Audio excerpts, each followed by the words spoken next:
There's a light that shines with hope and grace, fills the sky with your mercy each day. We're alive, let your glory pour out, Jesus. There's a joy that overwhelms our souls, 'cause we know our God is in control. Overflow, let your favor pour out, Jesus. This is the day that the Lord has made. We will rejoice and be glad in it.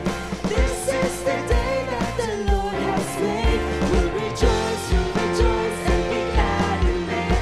We'll rejoice and be glad in it.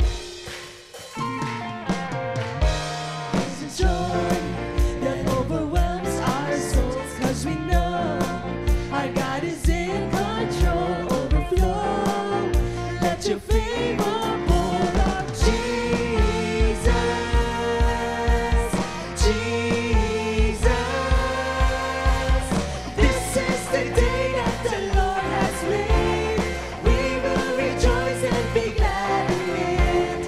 This is the day that the Lord has made. We'll rejoice and be glad in it. This is the day that the Lord has made. We will rejoice and be glad in it. This is the day that the Lord has made. We'll rejoice and be glad in it. We'll rejoice and be glad in it. Let's sing for the Lord, for this is the day that He has made. He has made us glad. He has saved us.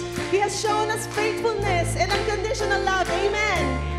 Hallelujah, Lord. We celebrate your love and goodness.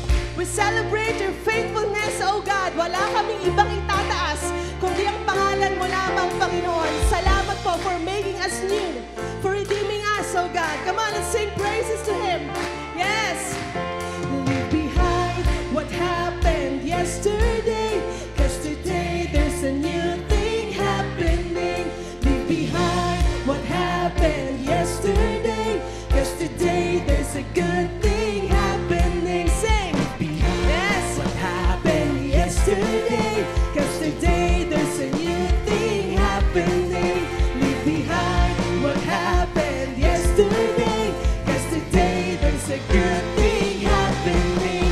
Leave behind what happened yesterday, 'cause today there's a new thing happening. Leave behind what happened yesterday, 'cause today there's a good thing happening. Leave behind what happened yesterday, 'cause today there's a new thing happening. Leave behind what happened yesterday, 'cause today Come on, sing. This is the day. This is the day that the Lord has made. We will rejoice and be glad in it. This is the day that the Lord has made. We'll rejoice and be glad in it. This is the day that the Lord has made. We will rejoice and be glad in it. This is the day that the Lord has made. We'll rejoice and be glad in it. This is the day that the Lord has made. We will rejoice and be glad in it. This is the day that the Lord has made. We'll rejoice and be glad in it. We'll rejoice and be glad in it. We'll rejoice and be glad in it. Thank you, Jesus. Thank you, Lord. Hallelujah. You are so good, oh God. You are our good Father, and there is none like you. You know, church, in Acts 16, when Paul and Silas were in prison, what they did was to sing hymns, sing praises to the Lord. Yung situation nila, di ba, nasa kulungan sila, nakatali sila, pero pinili nila na magpuri sa Panginoon. Ngayon po, ano man yung situation mo ngayon, piliin natin na purihin at pasalamatan ng ating Diyos. Because pag inuna po natin ng ating Panginoon, kaya na tayo set free sa kung ano man yung kung saan man tayo nakatali, ano man yung worries mo ngayon, si God ang bahala. Ang importante, unahin po natin na papurihan, sambahin ang ating Diyos. And as we sing these songs, let us fix our eyes on the one who has shown His mercy and grace to us. Grabe po yung pag-ibig ng Panginoon. Kaya worthy po talaga siya, karapat-dapat po natin siyang sambahin. And alam niyo po, napaka-holy ni Lord, pero He is our good Father. Grabe po, no? He is holy and yet He has chosen to show us unconditional love. God, as we offer our praises, Panginoon, may we sing from our hearts of who you are, of your greatness to us, sapagkat karapat-dapat ka, Panginoon. Lord, salamat po, Ama, sa iyong pag-ibig. Let us all lay down yung mga burdens po natin sa paanan ni Jesus.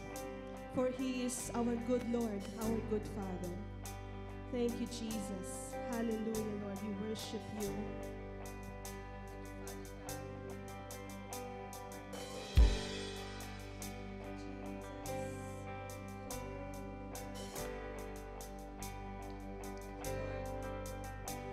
Oh, I've heard 1,000 stories of what they think you're like.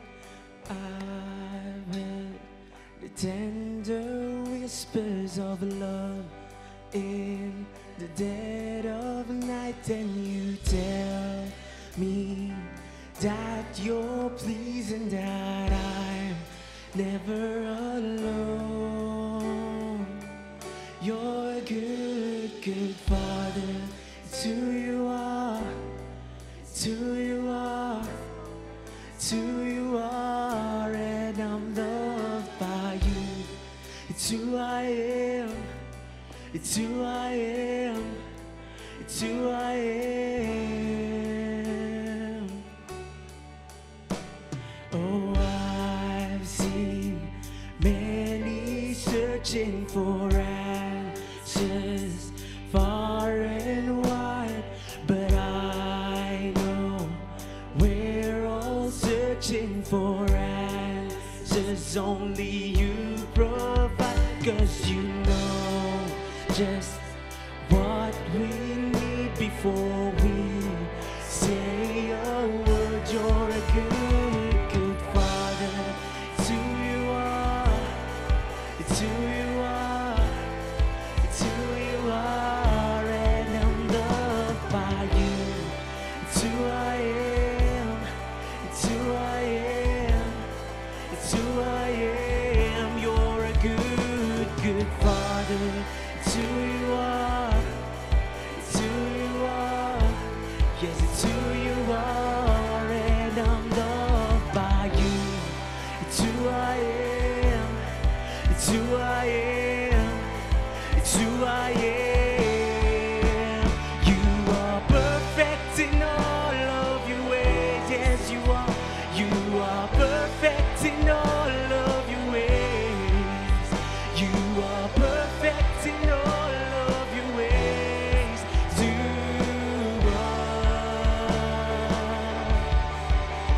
You are perfect in all of your ways. You are perfect in all of your ways. You are perfect in all of your ways to us. Yes, Lord. Thank you, God. You are perfect, Panginoon. Just praise your name in this place. Come on, continue to ask for the presence of God to be in this place. Thank you, God. Thank you, Jesus. Thank you, Lord.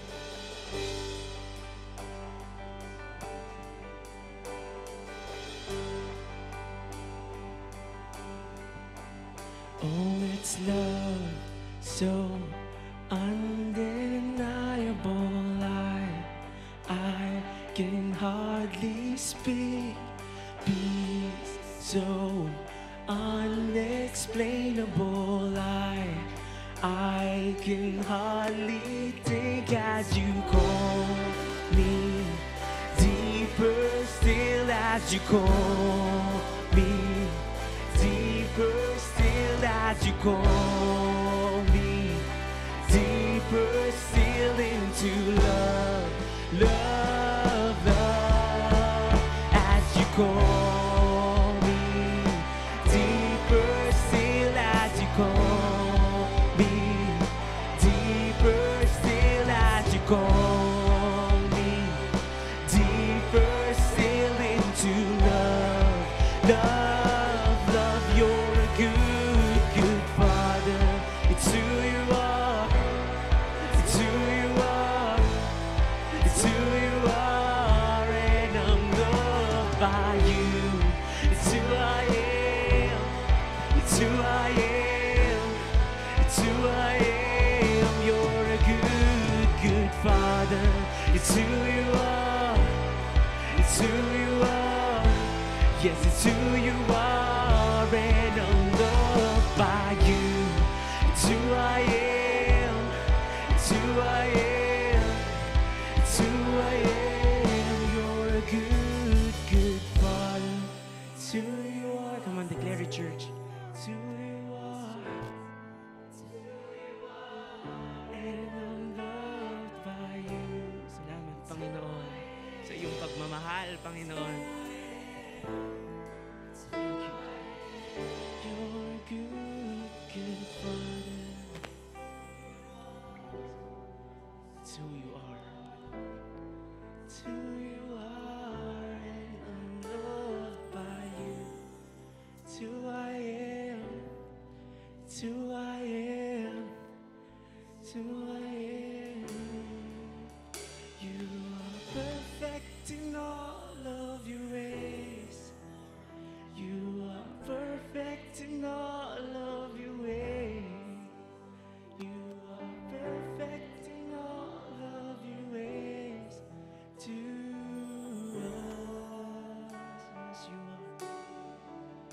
You are perfect in all of your ways. You are You are perfect in all of your ways to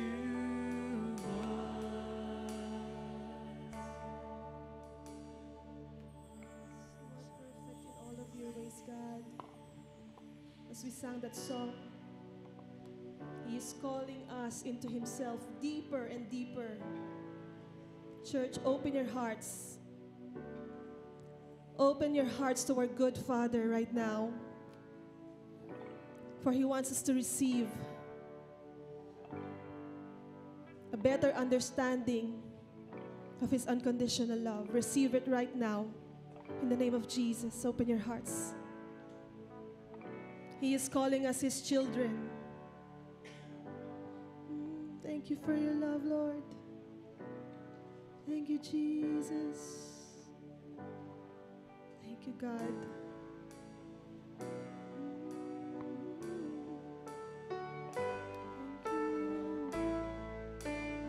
You are worthy.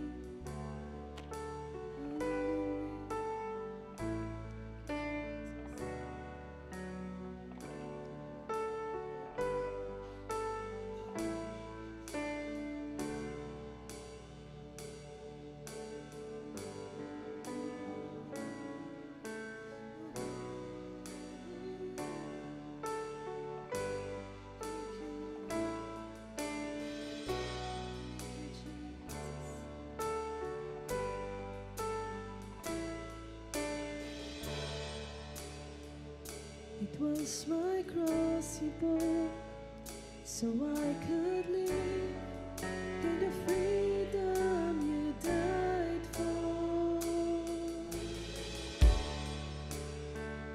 And now my life is yours, and I will sing of your goodness forevermore. Worthy is your name, Jesus.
thanksgiving.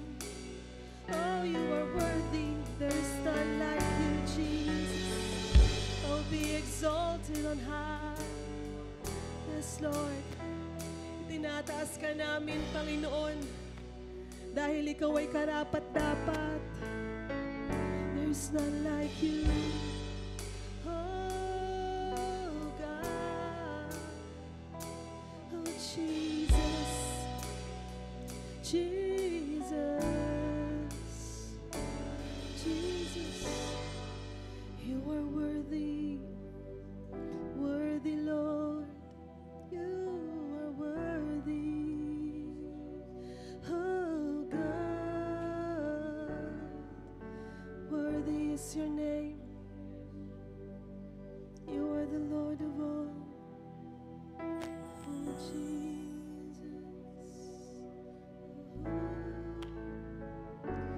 Be exalted now in the heavens as your glory fills this place. You alone deserve our praise. You're the name above all names. Be exalted now in the heavens as your glory fills this place. You alone deserve our praise. You're the name. Come on, exalt him. Be exalted now in the heavens as your glory fills this place. You alone deserve our praise. You're the name above all names. Be exalted now in the heavens as your glory fills this place. You alone deserve our praise. You're the name above all names. Be exalted now in the heavens as your glory fills this place. You alone deserve our praise. You're the name above all names. Be exalted now in the heavens as your glory fills this place. You alone deserve our praise. You're the name above all names.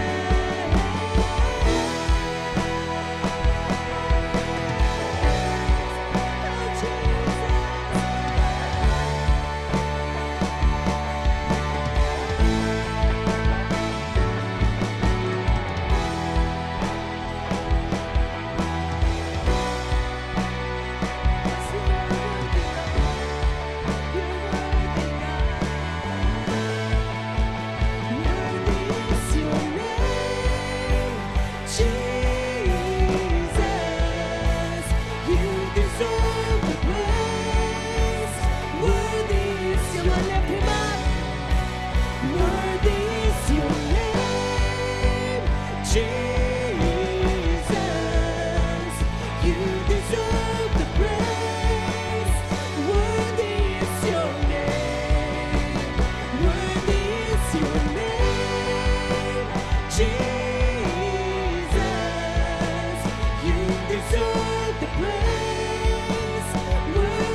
Panginoon, there is none like you. There is none like you, O Lord. Kaya sa iyong pangalan lamang, Panginoon, we bring back all the glory and honor because you are worthy. Thank you, God. Come on, let's lift him up. Thank you,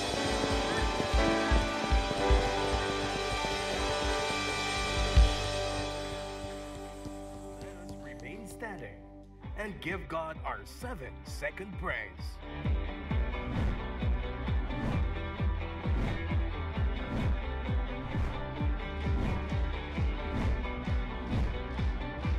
And let us welcome our speaker, Pastora Miles Cortez.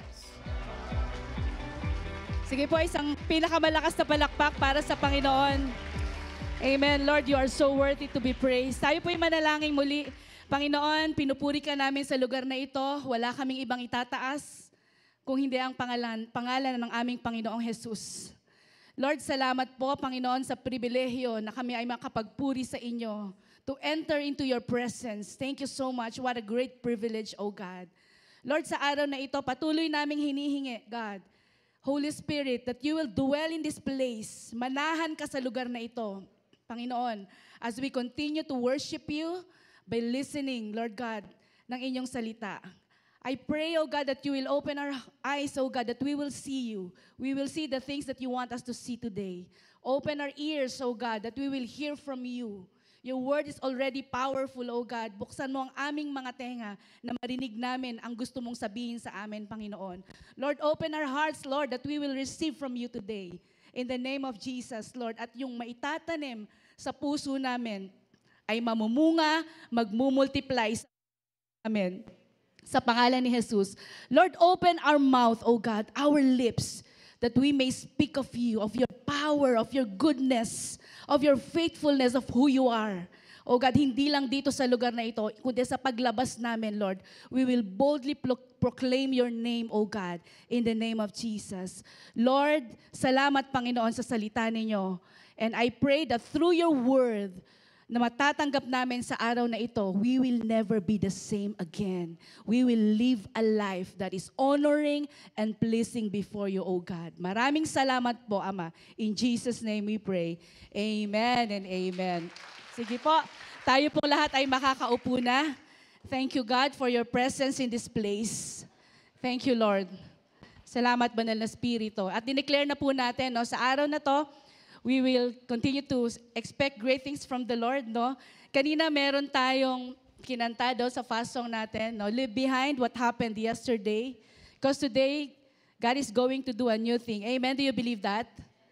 Sabi nga, leave behind what happened yesterday. Tapos na yun di ba? Hindi naman natin kinakalimutan. Natututo tayo, di ba, sa mga nangyayari in the past. Pero, wag din nating isara yung mga isip natin, yung mga puso natin na sa araw na ito may gagawing bago ang Panginoong Jesus sa buhay natin. Amen? So today, no, ang prayer ko, kasi ang topic po natin, tingnan nyo, the Father Heart of God. No, very obvious, ang pusong Ama ng ating Diyos. No?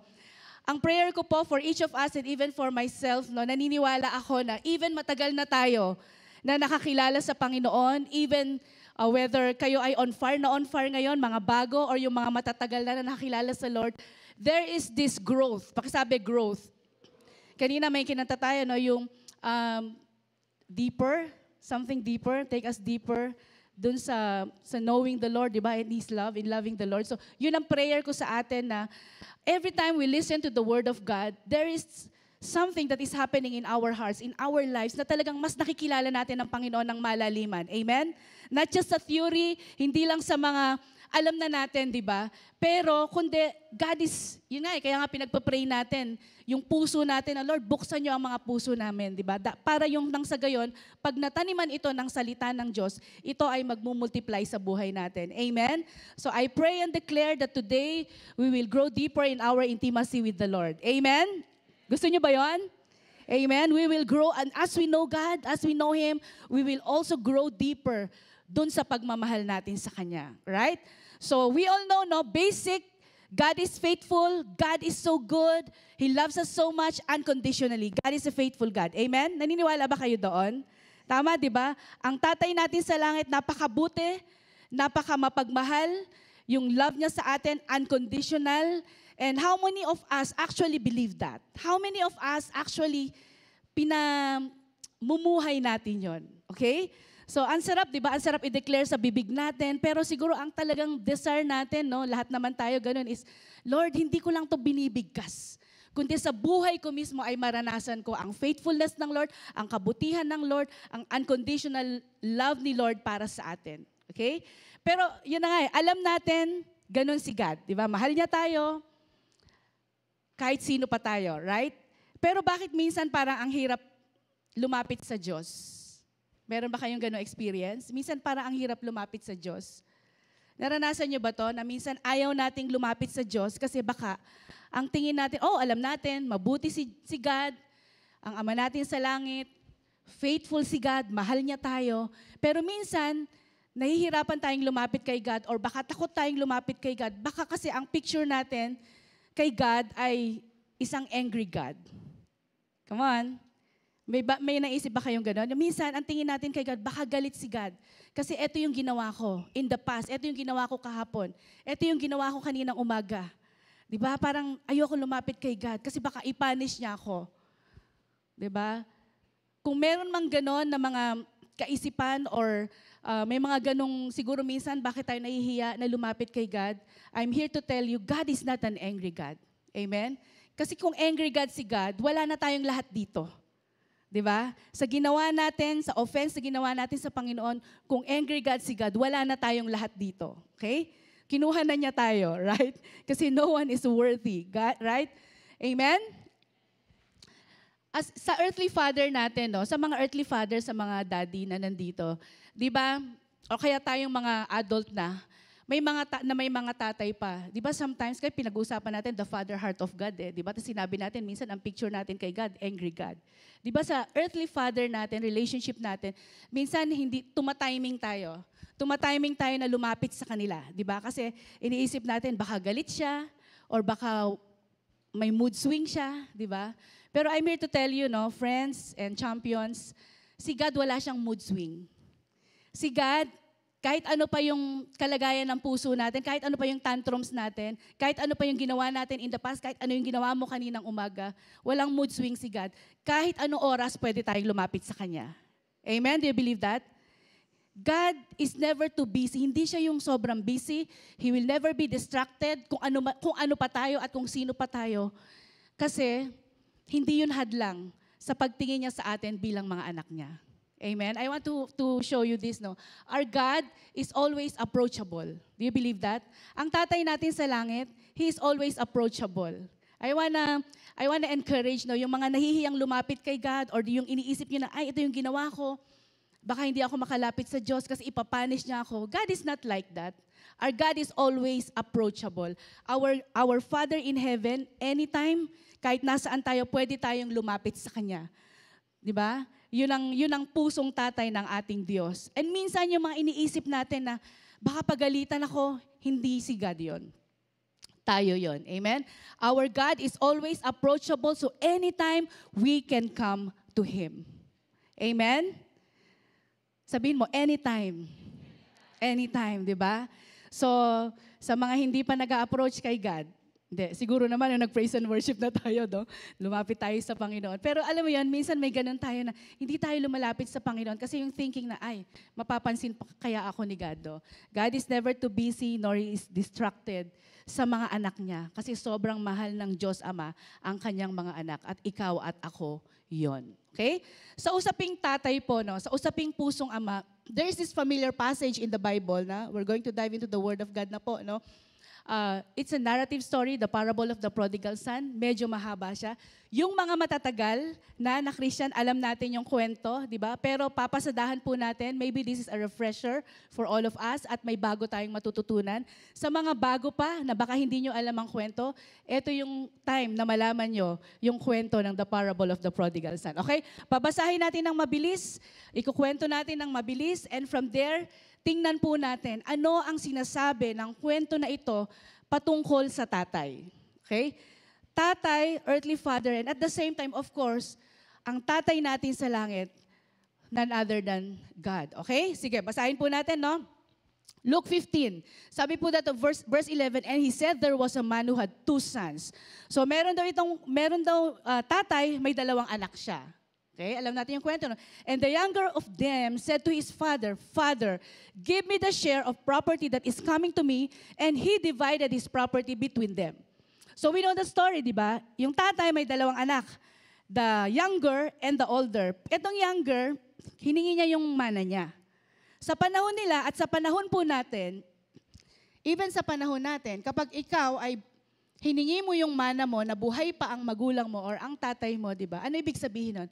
Parang napaka-disrespectful nun, di ba? Parang sinasabi mo, tay, ang tagal mo namang mamatay. Akin na yung parte ko. Di ba? So I want you to retain that picture, no, into your mind. At sabi dito, ang tatay naman, ginawa niya, he divided his property between them. And by the way, ito si Bunso, no, parang medyo makapalang mukha niya kasi bunso nga siya eh. 'Di ba? Ang panganay ang may double portion, tapos si Bunso kung tutuusin, paghihingi, parang wala kang karapatan, tapos bunso kang kapal ng mukha mo, 'di ba? Pinapatay mo na yung tatay natin, right? You see the picture, you imagine the picture. Sige, tuloy natin yung kwento. Verse 13. Not many days later, the younger son gathered all he had and took a journey into a far country, and there he squandered his property in reckless living. Okay, so nung nabigay na yung mana sa kanya, how many days later, a few days later, ano daw ginawa nung younger son? Ginather niya lahat ng mana niya at nagpakalayo-layo siya. Pumunta siya sa isang far country at doon nilustay niya yung mana niya. Okay, how irresponsible. Grabe, no? May ganun ba sa atin? Pag meron tayong blessing, parang one day millionaire, tapos pagdating ng 1 month pa lang ngangana, sana wala, no? Okay. Sige, tuloy natin yung kwento. Verse 14, and when he had spent everything, grabe. Ang bilis niyang ma-spent lahat, no? A severe famine arose in that country and he began to be in need. Okay? Nilustay niya yung mana niya at nilustay niya lahat. Sabi niya, he had spent everything. Ibig sabihin, walang natira. Tama ba? Yun ang sabi ng passage, walang natira. Tapos nung walang natira, ano daw nagkaroon? Nagkaroon ng tagutom dun sa lugar kung saan siya pumunta. And he began to be in need. May pangangailangan na siya. Eh ikaw ba naman nag one day millionaire ka, nilustay mo lahat, hindi ka nag-save. Di ba? Tapos, lahat tayo, pakisabi lahat. Lahat tayo, palagi namang may pangangailangan right? Yung legit na need, tama? Hindi yung kung ano-ano lang yung mga shopping nyo, hindi yon. Okay? Yung legit na need, lahat tayo palaging may pangangailangan, okay? At palagi yan, meron tayong, of course, another topic for another time, pero kung meron tayong mga pinagkatiwala si Lord sa atin, for us para hindi makarating dito, of course, good stewardship, di ba? Faithfulness sa pinagkatiwala sa atin ng Panginoon. Ito, nilustay niya lahat, nagkaroon ng tagutom, and he began to be in need. Tanong, nasan kaya yung mga kaibigan niya nung nag-happy-happy pa sila? Di ba? Siguro nung nagsuspend siya, marami siyang friends Pero nung nawalan na siya, walay na rin sila. Sana wala sa horizon noon, ano? Amen? Okay, sige, tuloy natin yung kwento. Ano nangyari? Verse 15. So, walang-wala na siya, tagutom, di ba? And he began to be in need. Verse 15, so he went and hired himself out to the one of the citizens of that country. Nasa Gentile country siya, no? Nawala siya sa sarili niyang bansa. Who sent him into his fields to feed pigs. Grabe po yung trabaho na pinasukan niya. Ano daw? Ano daw ang binigay na trabaho sa kanya? Tagapakain ng baboy. Alam natin yung kwento, no? Ang pigs, unclean animal yan. And the Jews, yung mga Hudyo, hindi sila dapat lumalapit yan, hinahawakan, and even kinakain. O, so yung mga kumakain ng pork dyan. Okay, di ba? So, unclean animal. Pero how humiliating was this, itong picture na to, na kahit na yan pinatulan niya, grabing need, no? Grabing need. Tapos, dyan siya pinadala. Di ba? Yung trabaho niya, tagapakain ng baboy. And tingnan niyo yung verse 16. He was longing to be fed with the pods that the pigs ate, and no one gave him anything. Even yung pagkain ng baboy, ang sabi, he was longing. Sino sa inyo nangarap? Diba? Minsan sa buhay ninyo, nakainin yung pagkain ng baboy. Ganon kagrabe yung sitwasyon, no? Na this is a picture na, ito although mamaya pag-uusapan natin, yung lahat ng mga actions natin, may consequence yan, di ba? Yung action ng younger son, eto yung consequence nun eh.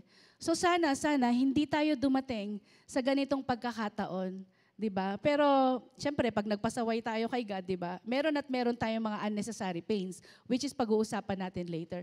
Biruin mo, no? He was longing to be fed with the pods that the pigs ate, pero no one gave him anything. So imagine ano yung sitwasyon ni younger son. Verse 17, but when he came to himself, sa ibang salin sa NIV, when he came to his senses, natauhan siya, no? He said, how many of my father's hired servants have more than enough bread, but I perish here with hunger. Sabi niya, naalala niya sa bahay ng tatay niya, di ba umalis siya sa bahay ng tatay niya, kinuha niya yung mana niya, nilustay niya lahat, tapos nung gutom na siya, rock bottom, wala siyang matakbuhan, naalala niya yung tatay niya. Sa bahay ng tatay niya, yung mga servants, busog sila. Well provided ang pagkain nila. Pero sabi niya, andito ako, halos mamatay na sa gutom. Okay? So yung sitwasyon na. And then next, verse 18, nagdesisyon siya. Sabi niya, I will arise and go to my father, and I will say to him, Father, I have sinned against heaven and before you. So nagdesisyon siya. Ano sabi niya? Babalik ako sa bahay ng tatay ko. Sabi niya, sabihin ko sa tatay ko, nagkasala po ako sa iyo and against heaven. And dito, against heaven, pag sinabi mo against heaven, against God Himself, di ba? How many of us, when we disrespect our parents, when we disrespect our fathers, dinidisrespect din natin si God? Right? Malinaw ba? Let this be a reminder, no? So, ayan daw ang gagawin niya.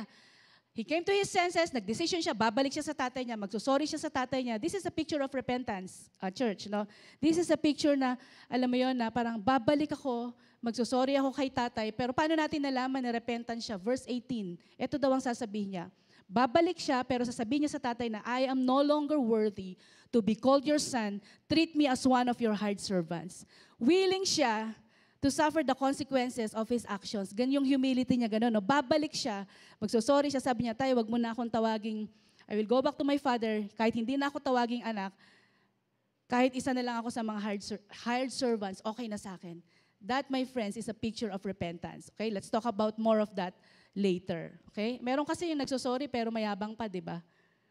Anak mo ko, di ba? Pero ito, yung picture talaga ng humility, which later pag-usapan po natin. Verse 9:20.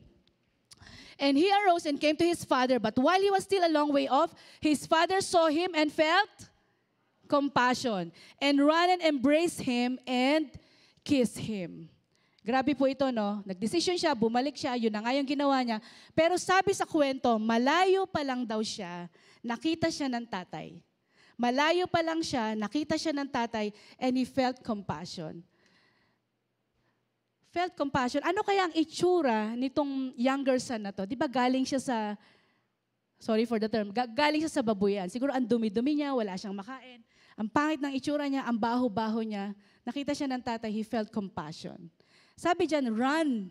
The father ran and embraced him and kissed him. While he was a long way off, gusto ko tingnan natin yung picture na yun. Malayo ka pa lang, kita ka ng Lord. Bakit kaya? Kasi siguro, nung nawala yung anak, matagal na inaabangan niya ang pagbabalik ng kanyang anak. Which ganon si God the Father sa atin. I want you to listen, no? Umalis tayo, magkalayo-layo man tayo, pero si God, malayo pa lang tayo, alam niya, kilala niya tayo, hinihintay niya tayong magbalik. Meron tayong isang reel sa horizon, no? Hindi tayo gumagawa ng mga videos para lang joke-joke lang, no? Parang meron tayong isang reels na ginawa, parang ganito yung thought niya, no? God is waiting for you to come home. Tama ba? May ganun tayong reels, no? God is waiting for you to come home. Totoo yun. Totoo yun. Pwedeng andito tayo, pero malayo tayo sa Ama, di ba? So mamaya pag-usapan natin yan sa older brother naman. Okay? So God is waiting for you to come home. I am encouraging, no? Kanina nga dun sa beginning natin, no? Sabi natin, baka hindi tayo makalapit kay God kasi feeling natin galit sa atin si God kasi may ginawa tayong masama or may ginawa tayong pagkakasala na hindi natin kayang humarap kay God. Feeling natin ipapunish tayo, feeling natin angry God si God. But He's not. Kagaya ng ginawa ng prodigal son, ng younger son, bumalik siya. Malayo pa lang siya, kita na siya ng ama. Bakit? Kasi God the Father was waiting for him all along. And God, our Father, is like that to us. Pag tayo nawawala, pag tayo lumalayas, sabihin mo sa katabi mo, layas ka ng layas eh. Okay. Pag tayo lumalayas sa presensya ng Lord, alam nyo, ang Panginoong Diyos hinihintay ang pagbabalik natin. Okay? Sabi niya, he felt compassion, no? Siguro nung nakita nung father, ang dumi-dumi nung anak. Grabe, no? Pag nakikita ni God, dinudumihan natin ang sarili natin. Anong klaseng habag?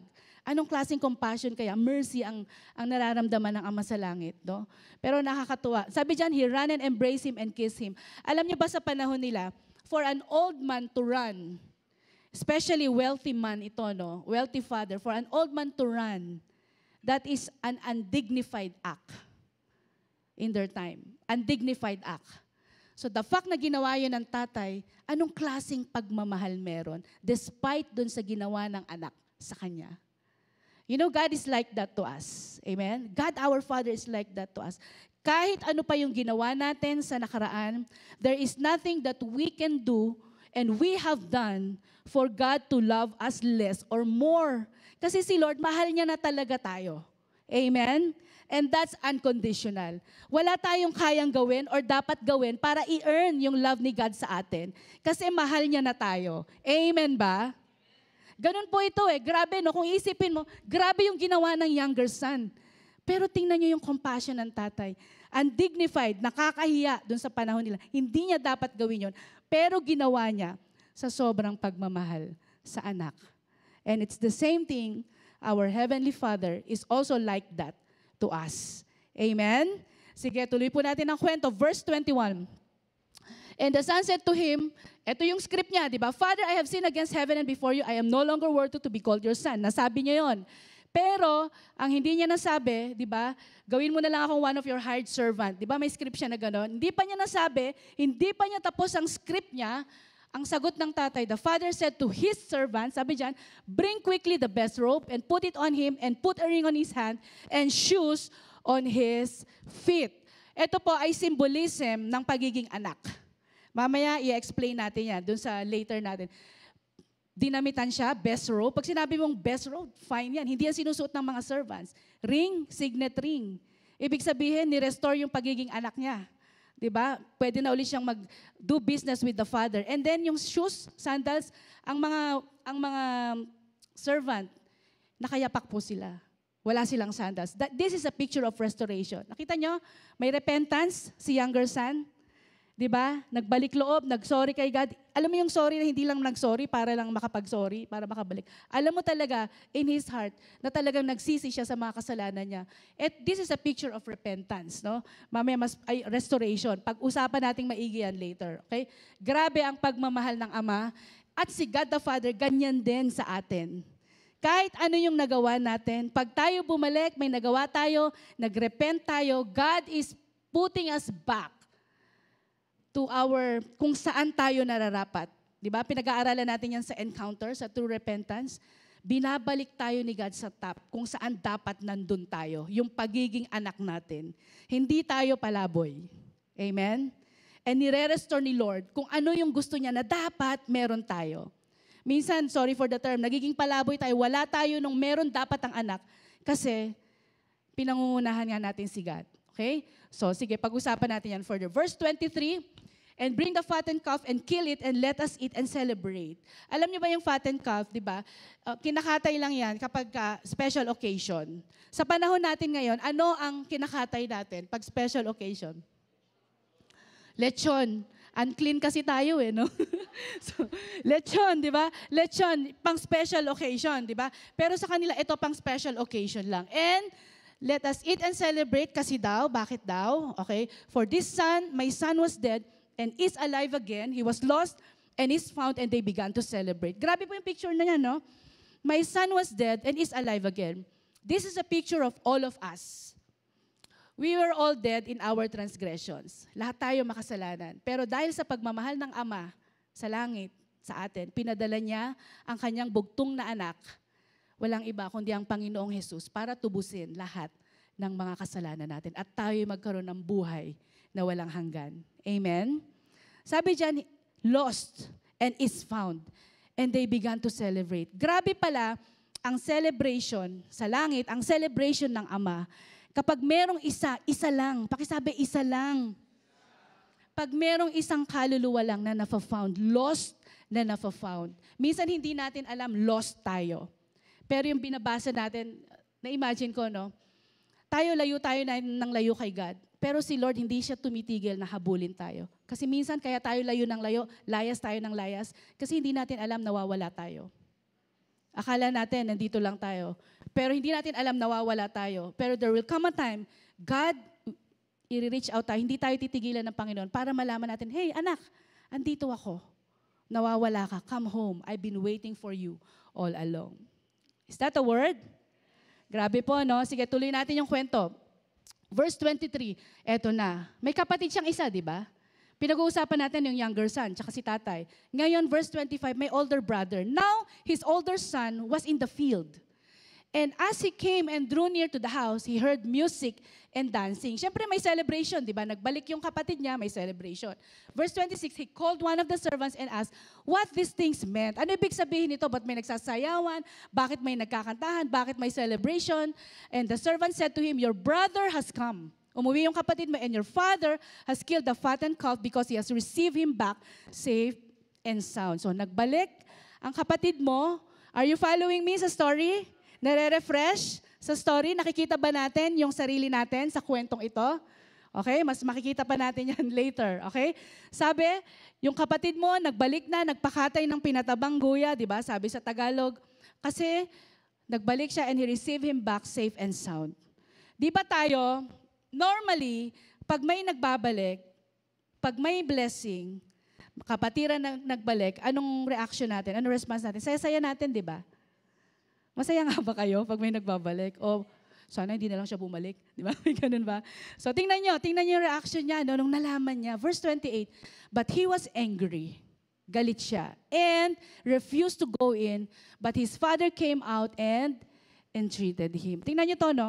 Galit si older brother kasi, syempre nga naman, siya yung naiwan, di ba? Tapos yung nagwaldas niyang kapatid, this is a normal reaction. Tama ba? Kung tao kayo, normal na reaction nyo to, di ba? Tao ba kayo? Taningin mo yung katabi mo, tao ka? Okay. So, yun yung normal na reaction, di ba? That is the normal reaction kapag may nagrebelde, tapos babalik, tapos ipag-celebrate pa, tapos bakit siya galit? His father came out and entreated him. Ayaw niyang pumasok, ayaw niyang makijoin sa celebration. Pero anong ginawa ni tatay? Si tatay ang lumabas. Gusto ko, tandaan niyo yan, ha? Ayaw pumasok ni older brother, pero si tatay lumabas. Nag-reach out sa kanya, kinausap siya. Tandaan niyo yung picture na yan, pag-usapan natin yan later. Verse 29, but he answered his father, look, these many years I have served you, and I never disobeyed your command, yet you never gave me a young goat that I might celebrate with my friends. Ano sabi niya? Buong buhay ko, naglingkod ako sa'yo. Never ako nag-disobey sa'yo. Wow! May ganun ba tayo sa pamilya? Kahit kailan, hindi ako nag-disobey sa'yo. Ikaw na perfect. Di ba? Yet you never gave me a young goat. Anong bitterness niya? Hindi mo nga ako nakabigyan kahit na, ano yung goat? Kambing. Di ba? Young goat. Di ba? Ito, that I might celebrate with my friends. Pero sabi niya, verse 30, but when this son of yours came, who has devoured your property with prostitutes, you killed the fattened calf for him. Imagine ko, galit na galit siya eh. Di ba? Di ba? So, etong rebelde mo, anak. Di ba? Pwede ba tayo magdrama ng prodigal son? Ako yung older brother. Okay. Umuwi, ayun sabi niya, di ba? Inubos lahat ng ari-arian, di ba? Winaldas, tapos, yun nga, with prostitutes, pinag-celebrate mo. Napaka-special naman. Di ba? Ini-imagine ko yung anger ng older. Verse 31, and he said to him, son, pakinggan niyo to na, you are always with me, and all that is mine is yours. Anak, lagi kang kasama ko. Lahat ng meron ako ay sa'yo. And literal yun, kasi panganay siya, double portion. Diba? At kung ano yung sa tatay, right? Lahat ng meron ng ama kanya, kasi anak siya eh.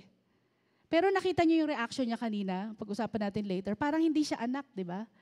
Ang dami niyang bitterness, para siyang, alam mo yun, basta later pag-usapan natin, you are always with me. ang meron ako ay meron ka din. Ganun ba tayo bilang mga anak ng Diyos?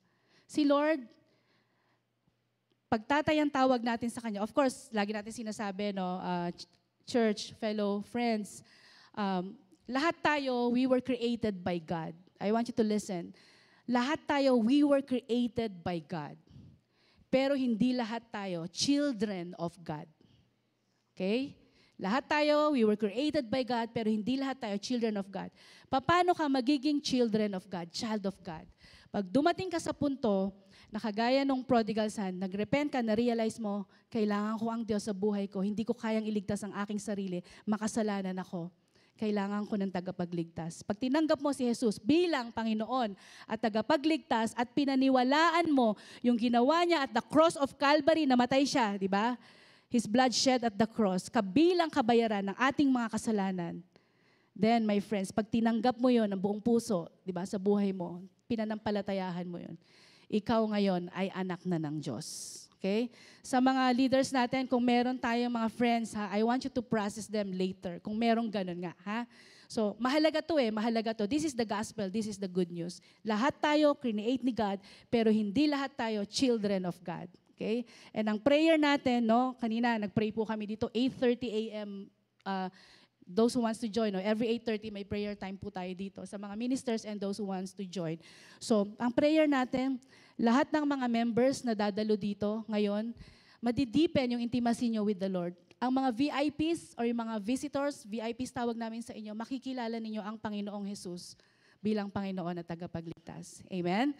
Sige po, ituloy po natin. Son, you are always with me, and all that is mine is yours. Pag tayo anak ng Diyos, tagapagmana po tayo, heirs tayo. Pag tayo anak ng Diyos, chosen tayo, we are never forsaken. So wag tayong umak na parang yung older brother, na parang, all my life andito ako, pero ito lang ang meron ako. Minsan kasi hindi tayo nagpapakaanak. Sabi mo sa katabi mo, magpakaanak ka. Okay? Anong sabi ng tatay sa older brother? It was fitting to celebrate and be glad, for this brother was dead and is alive. He was lost and is found. Tama lang na tayo ay mag-celebrate kasi itong kapatid mo, di ba, who was dead, now alive, lost, but now found. Ganun po kahalaga, ganun mag-celebrate ang ating Panginoong Diyos. Pag meron lang isa sa atin na, alam mo yon, nagbalik loob sa Kanya, kinilala siya bilang Ama. Okay? So, the Father heart of God. Pag-usapan po natin yan, no? Pero hindi natin pwedeng pag-usapan yung the Father heart of God kung hindi natin hihimay-himayin yung binasa nating passage, no? About the two sons. Pag-usapan natin, ano ba yung wrong attitudes or wrong spirits ng dalawang anak na to. At I want you to see, I want you to look at it, assess natin sarili natin. Ito ba ako? There are 4 things, pakisabi, 4 attitude of the sons na i-share natin, and siguro makaka-identify tayo dito. And I pray that kung maka-identify tayo dito, paglabas natin dito, pag narinig natin ng salita ng Diyos, we will never be the same again. Amen? So, wrong attitude of the sons. Number 1, ano sabi sa verse 12 ulit? Father, give me the share of property that is coming to me. Hiningi niya agad yung kanyang mana, nagmamadali. Spirit of swiftness. Hindi Swifties, ha? Yung mga Taylor Swift dyan, okay? Nagmamadali. Yung spirit na nagmamadali, okay? Bakit hindi niya nalang hintayin na mamatay yung tatay niya bago niya kunin yung mana niya, di ba? In application, practically, sa totoo lang tayo, di ba? We know that God is our Father and that He cares for us. We know that He loves us. He is perfect in all of His ways. Ayan. Ano na natin, God's timing is perfect. He is perfect in all of His ways. His timing is perfect. Pero bakit minsan inuunahan natin si God? Okay, bakit minsan nagmamadali tayo? Students, I want to talk to the students. Students, pag student ka, anong focus mo? Pakilakasan, pag student ka, anong focus mo? Ano ulit? Isa pa, lakasan nyo pa. Mag-aral, di ba? Pag student, ang focus mag-aral. Pero bakit minsan nagmamadali to enter into a relationship? Tama? If you are a student, ano priority mo? Mag-aral ka mabuti. Huwag kang magmadali to enter a relationship. Kasi kagaya ng younger son, nagmadali siya, di ba? Nagmamadali siya. Nakita natin yung consequence. Nag-suffer siya. Unnecessary pains naranasan niya. Right? Tama ba? Paunahin niyo muna yung mga ate niyo tsaka mga kuya niyo. Okay? Yung mga students natin. God's timing is perfect. Okay? So ano pa? Nagmamadali sa relationship. Sa mga working, nagmamadali sa promotion. Meron bang ganon? May ganun ba? Minsan may inaasahan tayong promotion tapos hindi nabigay sa atin. And then we took matters into our hands. Come on. Minsan we take matters into our hands. Ang nangyayari, mas napapasama. Imbes na ma-promote tayo, lalo tayong hindi na-promote. Or minsan, kung na-promote man tayo, baka mamaya nag-compromise na tayo. Amen. Same thing with relationship. Hindi mo nahintay sa mga ate kuya naman, hindi sa estudyante. Sa mga ate kuya, sige, 25 ka na, 30 ka na, 35, sige na, 40. Di ba? Okay. Pero, there's a sense na God's timing is perfect eh. Huwag ka pa rin magmadali, di ba? Huwag mong unahan si God. Kasi pag inunahan mo si God, suffer the consequences. Amen? God's timing is perfect. Sino sa inyo naniniwala dun sa kinanta natin kanina? You are perfect in all of your ways. You are a good, good father. Di ba? Ang good, good father natin, bakit kaya hindi niya binibigay yung mga gusto na natin ngayon? Mga panalangin natin ngayon. Baka kasi hindi makakabuti sa atin. Amen? If our Father is good, and His timing is perfect, di alam niya kung kailan niya ibibigay yung best para sa atin. Amen? Hindi natin kailangang magmadali. Kasi ang nagmamadali, nadadali. Ba? Ang nagmamadali, napapamahamak. Jeremiah 29:11, ano sabi doon? Di ba sabi doon? Ano sabi doon? For I know the plans I have for you, declares the Lord, plans to prosper you and not to harm you. Si Lord, hindi niya gusto na mapahamak tayo. Pero minsan, dahil inuunahan natin si God, napapahamak tayo. Bigyan ko kayo ng, i-differentiate lang natin to, no? Growing pains versus unnecessary pains. May tinatawag tayong mga growing pains, no, sa buhay natin. Yung mga pain na kailangan nating daanan para mag-grow tayo, para mag-mature tayo, meron, no? Para ma-heal tayo, amen? Tama ba? May mga ganun tayo. For example, yun nga, 1 week kami sa hospital this week, no? Hindi ko ibibigay ang details. Pero alam mo yun, yung pain na yun na ginawa ng doktor, masakit yun eh. Pero kailangan mong daanan yun for your healing. Tama? Minsan may mga pains tayo na pagdadaanan para tayo ay mag-grow. Para we become the person that God wants us to be. Growing pains yon. Right? Pero may tinatawag tayo unnecessary pains. Ang unnecessary pains, mga kapatid, ito yung mga sakit na nararanasan natin na hindi naman dapat natin maranasan. Amen? Meron bang mga ganon? May mga sakit tayo naranasan na hindi naman dapat natin maranasan, pero nararanasan natin kasi pinangunahan natin si God. Amen? Ako, marami akong ganyan. Ang laki na ng tuition fees ko dahil sa kakamadali ko, di ba? Pero sa kanila lang tayo magkwentuhan. Another topic for another time. Buti na lang, God is the God of redemption. Pero syempre, lagi ko to sinasabi sa encounter, kayong mga new batch of delegates, hindi nyo kailangang daanan yung mga dinaanan ng ate at kuya. Di ba? Yung unnecessary pains. Kaya nga kami nandito to guide you, to disciple you, para hopefully and prayerfully, you will be better than us. Amen?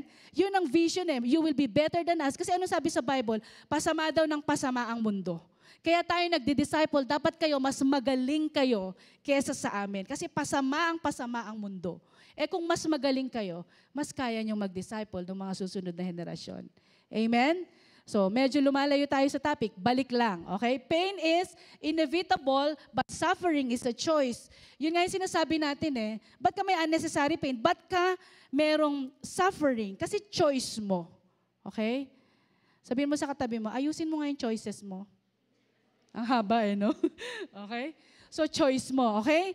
So, we can choose, mga anak, no, na magdesisyon na ngayon pa lang, submit to God's will, daanan yung process na gusto ng Lord, wait for God's perfect timing, huwag tayong nagmamadali. Amen? So, isa yan sa wrong spirit or attitude ng younger son. Pangalawa, not many days later, tingnan niyo yung naka-highlight, no? Not many days later.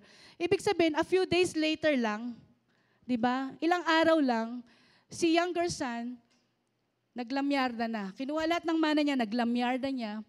Tapos, ginastos niya or in-squander niya yung property niya in reckless living. Anong tawag natin dito? Spirit of sufficiency. Eto naman yung, okay, ilang araw lang, nakuha mo yung mana mo, di ba? Gusto mo nang umalis dun sa country mo. Sino sa inyo ganun? May nahawakan kayo na konting resources lang, gusto nyo nang maglayas, ang nasa isip nyo na may pera na ako, kaya ko to. Hindi ko kailangan ng kahit sino. Self-sufficiency. Nakakatakot yun. Talented ako. Diba? In demand ako sa trabaho ko. May pera ako. Diba? With this money, I can do all things. Wow. Diba? With this talent, I can be ganyan and ganyan. Wow. Diba? Alam nyo, ito reminder for all of us. Lahat ng meron tayo na blessing, galing sa Panginoon yan. Pero kung hindi tayo maingat, magiging curse yan. Okay?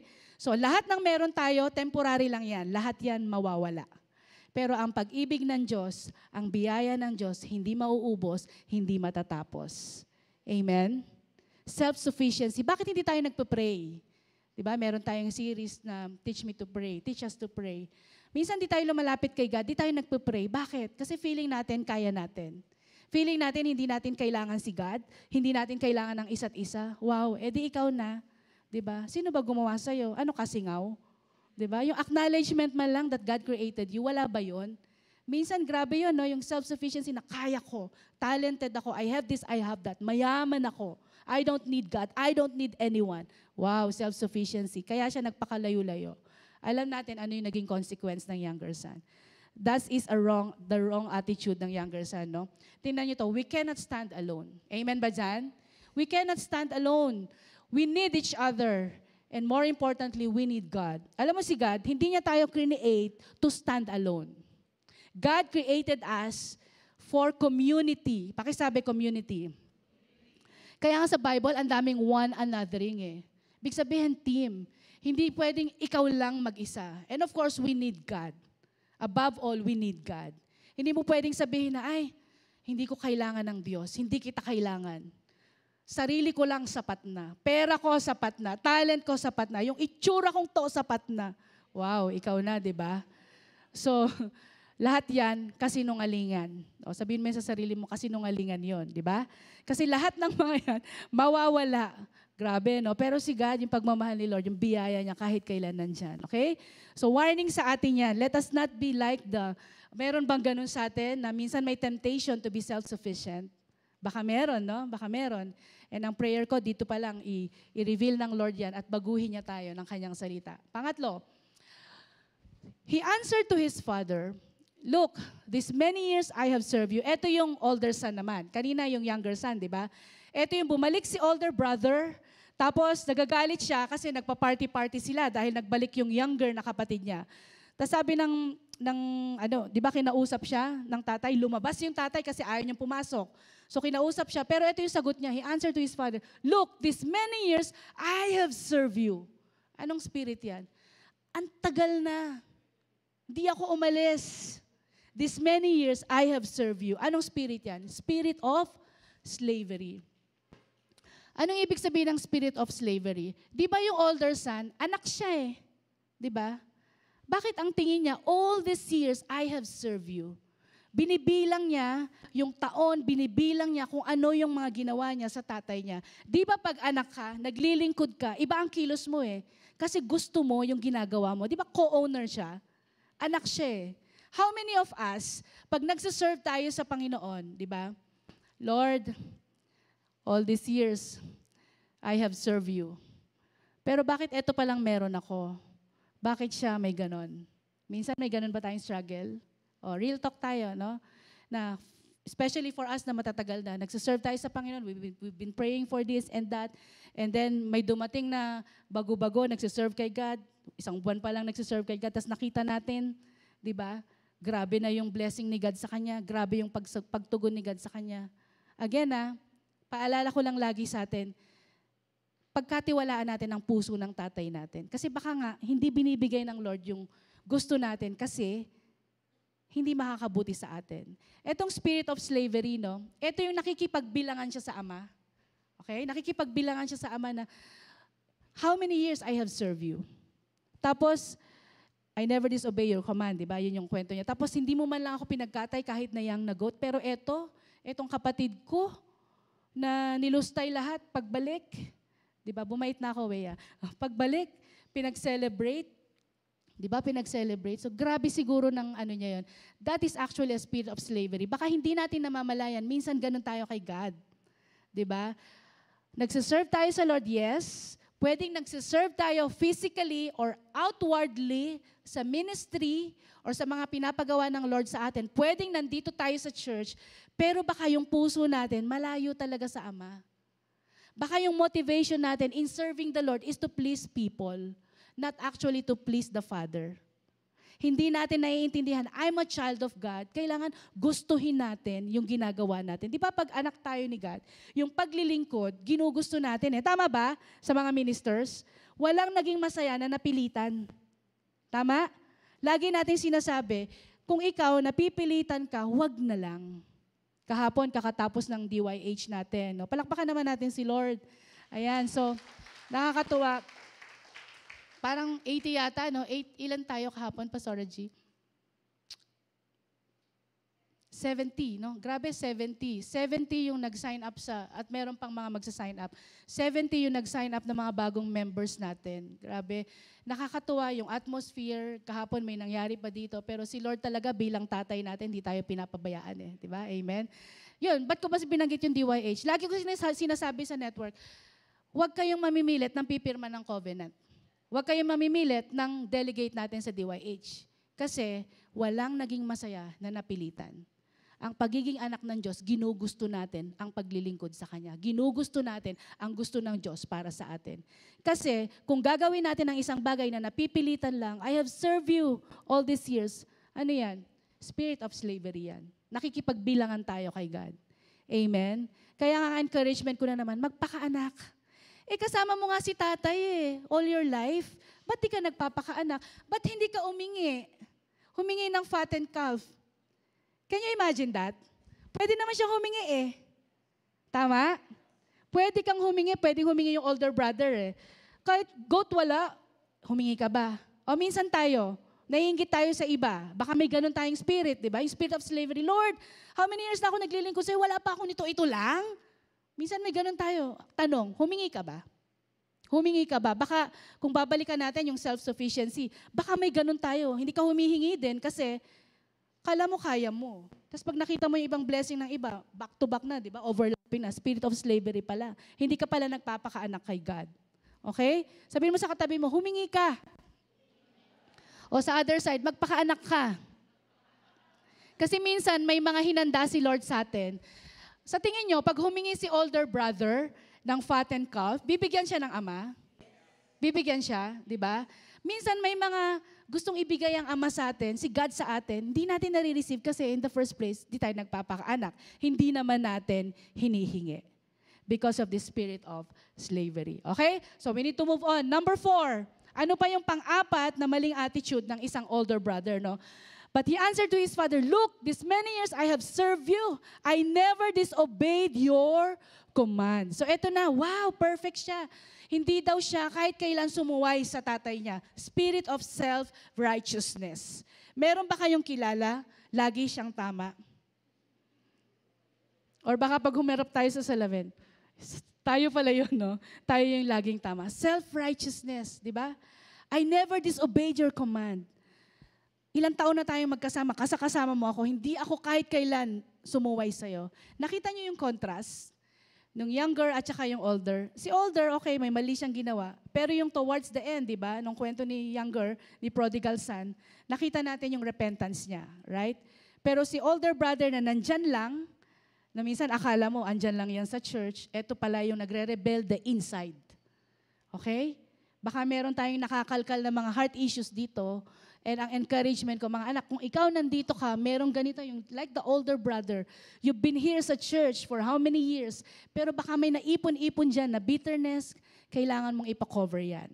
Kailangan mong isurrender yan sa Ama natin sa langit. Amen? So pag-usapan natin yan sa life group, no? Sa mga leaders natin. Okay? Self-righteousness. So sabi sa Bible, di ba, no one is righteous, not even one Wala, lahat tayo makasalanan. Pero ito, kahit kailan, di kita disobey. Self-righteousness. So ang prayer ko, kung merong ganyang mga heart issues, dito pa lang, dinidil na yan ng Lord at itinatama Amen? And we will never be the same again. Okay, sige, bilisan natin kasi meron pa tayong another point. 4 wrong attitudes of the Son. Okay, spirit of swiftness. Ito yung spirit na namamadali. Okay? So, wrong attitude na, minsan inuunahan natin si God. Ikaw ba yan? Pangalawa, spirit of sufficiency. Yung kaya hindi tayo lumalapit kay God, hindi tayo nagpe-pray kasi baka akala natin kaya na natin. 'Di ba? Sa life group di tayo uma-attend kasi kaya ko na 'to sarili ko. Ayoko magpa-accountable kasi ako lang sapat na eh. 'Di ba? May ganun ba? Pangatlo, spirit of slavery, yung nakikipagbilangan tayo kay God. We don't take ministry as a privilege. Okay? So instead of makipagbilangan tayo kay God, magpakaanak tayo, mga anak, no? Kasi baka merong gustong ibigay sa atin si Lord, hindi natin nare-receive kasi nga ganyan utak slave tayo. Hindi tayo humihingi sa tatay natin sa langit. Spirit of self-righteousness. Okay? So those are the 4 attitudes of the Son. Makinig kayo ha. Yung 4 attitudes na yan, yung dalawa, attitude ng younger. Yung dalawa, attitude ng older. Tama? Ngayon, magkaiba sila, parehong mga negative yan, pero gusto ko pansinin natin paano nag-respond ang tatay. Gusto ko pansinin natin paano nag-respond ang tatay nila sa kanila. Magkaiba ng ugali, magkaiba ng sitwasyon, pero si tatay paano nag-respond sa kanila. At tingnan natin kung ano ang application nito sa buhay natin from our Father in heaven as well. Okay? So, godly attributes of the Father. Number 1, tingnan niyo yung verse 20. Ito yung bumalik yung younger son. He arose and come to his father, but while he was still a long way off, sabi dyan, malayo pa daw siya. Okay? Gusto ko pansinin niyo yun ha. His father saw him and felt compassion and ran and embraced him and kissed him. Ito yung sinasabi ko sa inyo kanina, no, champions, na malayo ka pa lang, nakikita ka na ng Lord. Hindi naman umaalis ang tingin ni Lord sa atin eh. Pag anak ka, forever anak ka. Amen? Kahit saan ka magpunta, anak ka pa rin. At hinihintay ng Diyos na magbalik ka. Diba? Ang sabi dito, ano yan? Ano yung response ni Father dyan? The Father initiates. Okay? Ang nag-initiate yung tatay. Of course, yung younger son, bumalik, diba? Nagsisi sa kasalanan niya. Pero sino nag-initiate? Sino tumakbo? Sino nag-reach out? Sabi niya, while he was still a long way off, malayo pa siya, tumakbo yung tatay, niyakap siya, at hinalikan siya.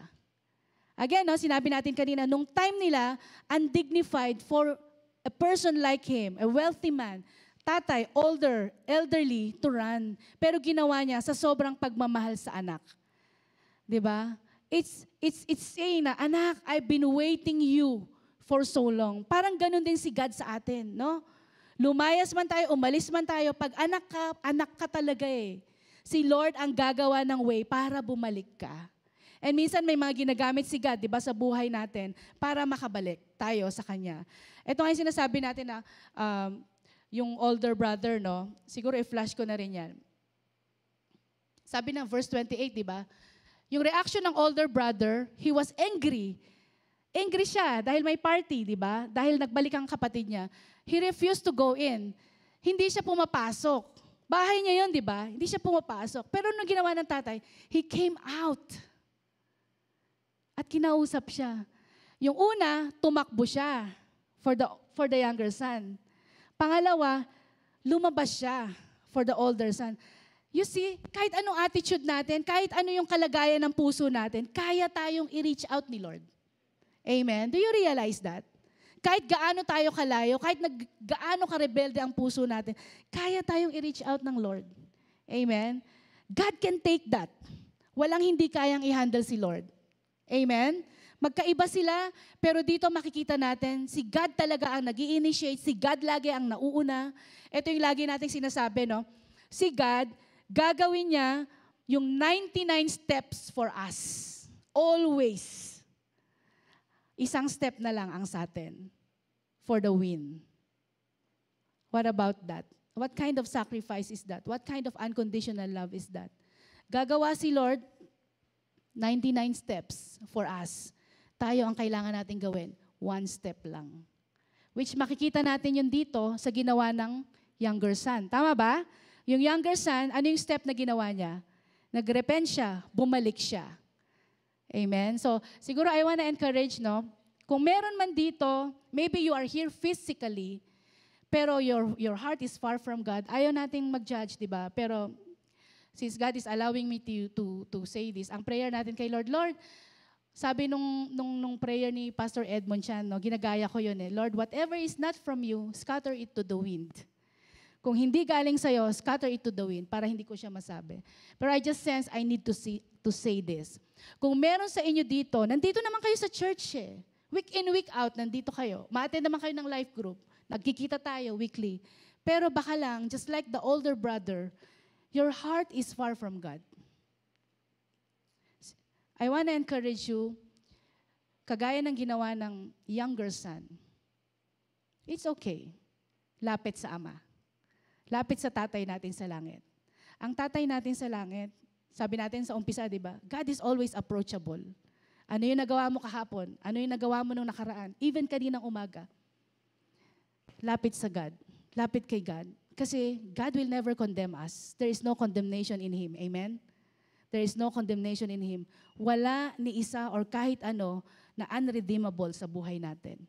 As long as kagaya ni younger son, pag na intindihan natin na we come to our senses na Lord, nagkamali ako. Patawarin niyo po ako.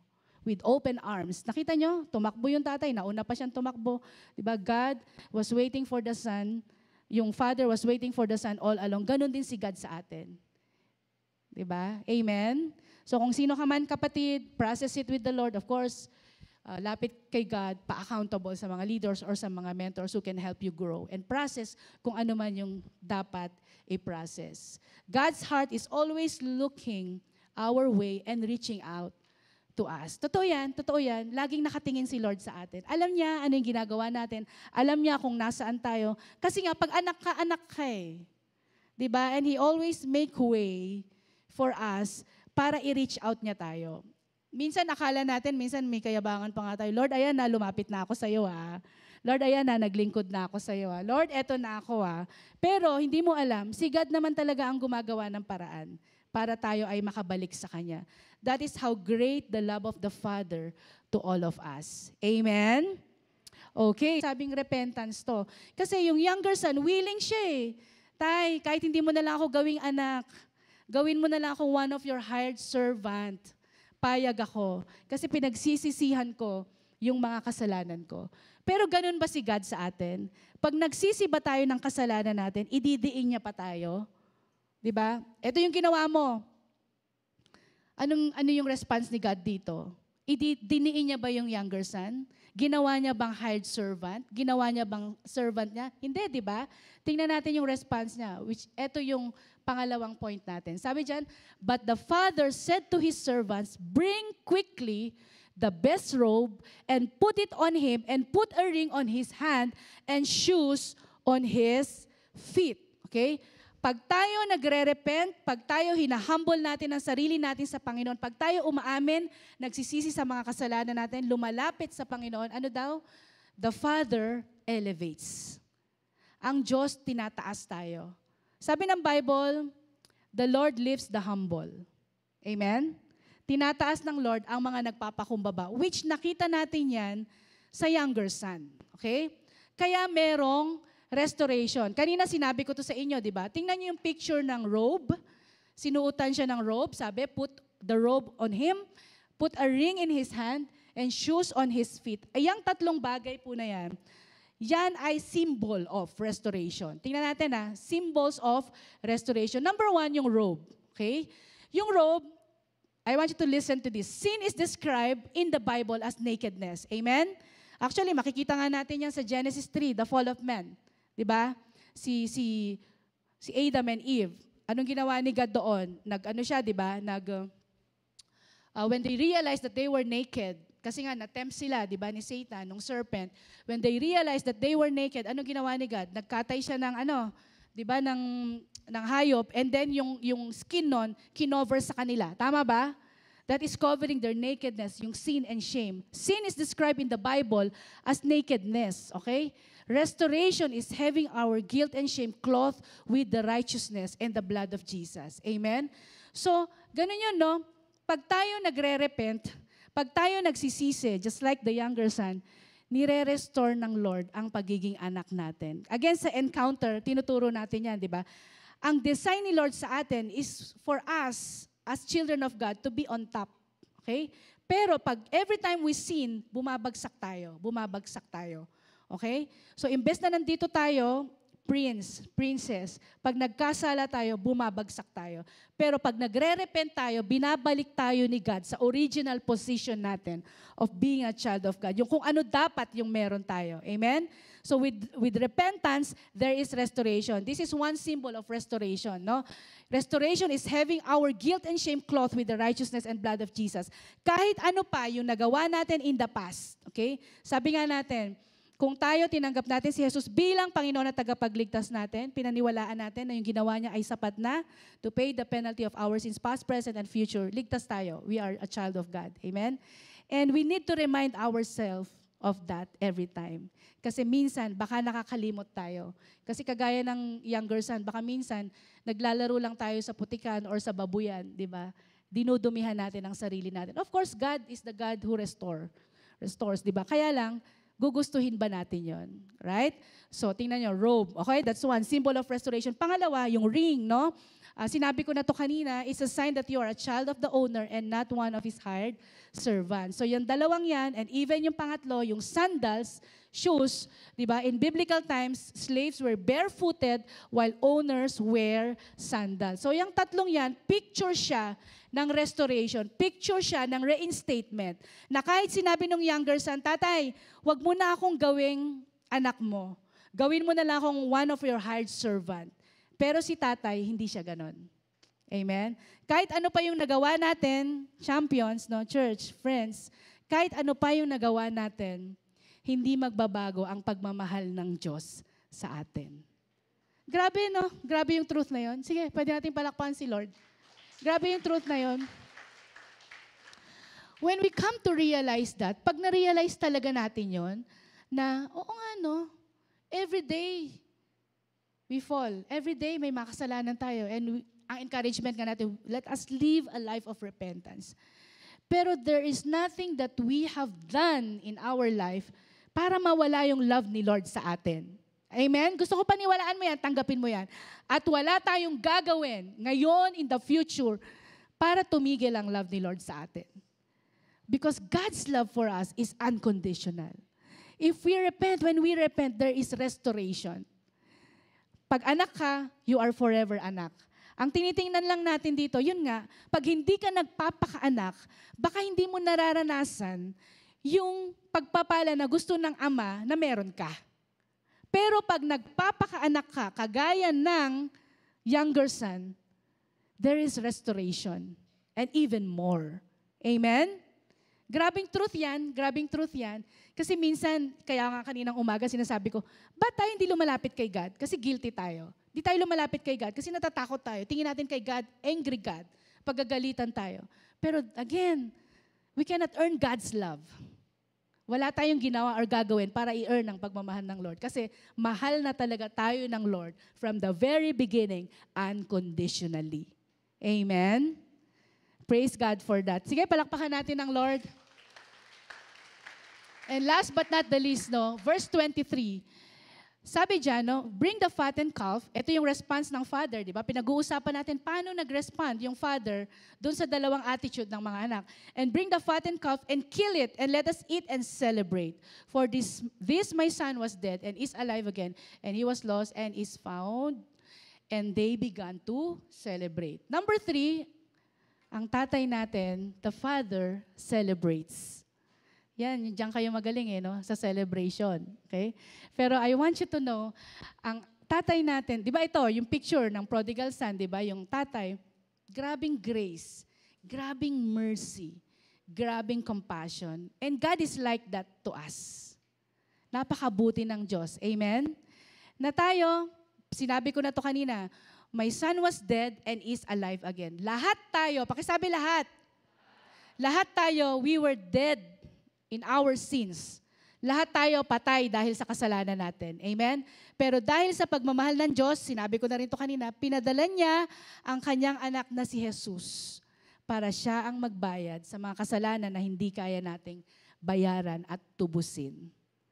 how great is the love of the Father for all of us. Amen? Sabi diyan, bakit siya nagse-celebrate? Kasi nga, tong anak na to, di ba, patay sa kasalanan, pero kinilala ang Diyos bilang tagapagligtas. Imagine what kind of celebration there is in heaven. Amen? Kung meron dito, hindi mo pa tinatanggap si Lord, si Jesus bilang Panginoon at tagapagligtas mo, pag nag-pray ka, imagine what kind of celebration, dancing and singing ng mga anghel siguro sa heaven. Because yan ang sinasabi po ng salita ng Diyos. Grabing pag-celebrate ng Ama natin. Kapag isa lang, kahit isa lang, di ba, na mag-repent, isa lang nakilalanin siya bilang Panginoon at tagapagligtas. And I wanna siguro say this, no? Meron akong, kay Pastor Stephen Prado ba yon? Yung meron siyang background na punuin ang langit. Tama ba? No? Pastors, I think I saw that kay Pastor Stephen Prado. Doon sa PowerPoint niya dati, no, nung nag-speak siya dito, akala ko nga ang topic niya, punuin ang langit. Yun pala, talagang yun ang, nila, no? Tagline nila, punuin ang langit. Grabe yun, no? Kahapon, meron tayong 70 DYH na nag-sign. I think 80 yata ang delegates natin, pero baka hinihintay pa yung iba mag-sign, no? So, 70 delegates, anong klaseng celebration yun? Diba? Anong klaseng celebration yun? So punuin natin ang langit, mga kapatid. Tayo na mga nakaranas ng pagmamahal ng Diyos, ng kaligtasan, punuin natin ang langit. I want us to envision this, diba? Na gusto mo bang maglingkod kay Lord? Gusto mo bang pasayahin si God bilang Ama natin? Ganito pala ang itsura niya, no? Kapag merong isang naliligtas, pag merong isang nagbabalik loob, nagse-celebrate. Amen?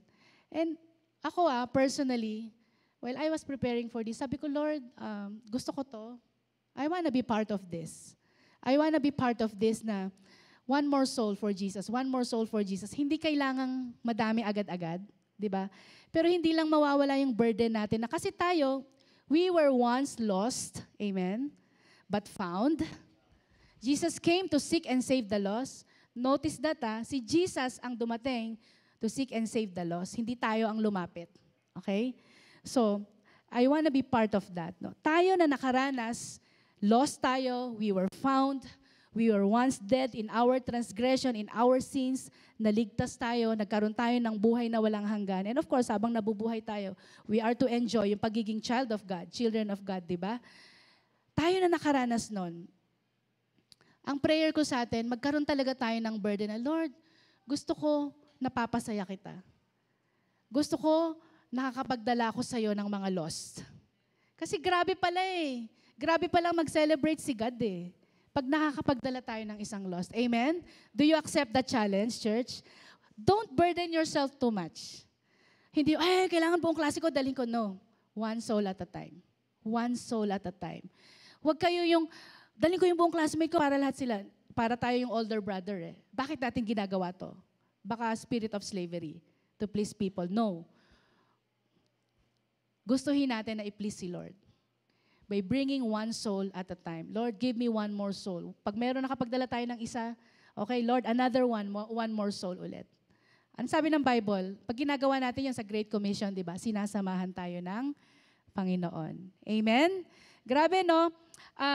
Ilan tayo ngayon lahat dito? I don't know kung ilan tayo, 150 or 200, 200 siguro, no? Imagine, kung lahat tayo, lost tayo, di ba? Found, and we were once dead and now alive because of what the Lord has done. Anong klaseng celebration kaya ang meron sa langit? No? Pag tayo ay nagpupuri together, pag tayo ay, alam mo yon, yung we are doing the things that God wants us to do, grabe sigurong celebration. Amen? I want to be part of that, to be an instrument of God. Hindi ako yung Savior, Lord, use me to save one more soul, one soul at a time. So yun din ang prayer ko for all of us. Amen? Kasi yung response ni God, ng Father dito, no? Ano yung una niyang response? Which yun din si God bilang Ama sa atin, di ba?